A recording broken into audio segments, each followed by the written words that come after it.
కేవలం అబద్ధాలు. మా మీద నిందలేశారు, వ్యక్తిగతంగా నిందలేశారు, జగన్మోహన్ రెడ్డి గారి మీద నిందలేశారు, ఆయన ప్రభుత్వం మీద నిందలేశారు, ప్రతి ఇంటికెళ్ళి సూపర్ సిక్స్లు చేస్తామని చెప్పని కాగితాలు తీసుకెళ్ళి ఇచ్చారు, బాండులతో సంతకాలు పెట్టించారు. ఈరోజు ఏమైనాయి అవన్నీ? ఈరోజు మీరు వెళ్ళగలరా జనాల దగ్గరికి?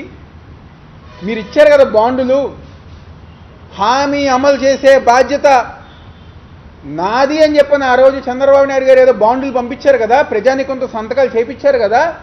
ఈరోజు ఎవరన్నా ఆ బాండుల గురించి మాట్లాడుతున్నారా? ఏమైపోయినాయి ఆ బాండ్లన్నీ? మీ పార్టీ ఆఫీస్ చెత్తకొప్పలో పారేశారా, లేకపోతే మీ అశోక్ నగర్ ఇంట్లో చెత్తకొప్పలో పారేశారా? ఆ బాండుల గురించి ఎవరన్నా సమాధానం చెప్తున్నారా అని చెప్పి ఈరోజు తెలుగుదేశం పార్టీ వాళ్ళని అడుగుతున్నాం. ప్రతిరోజు ఉదయం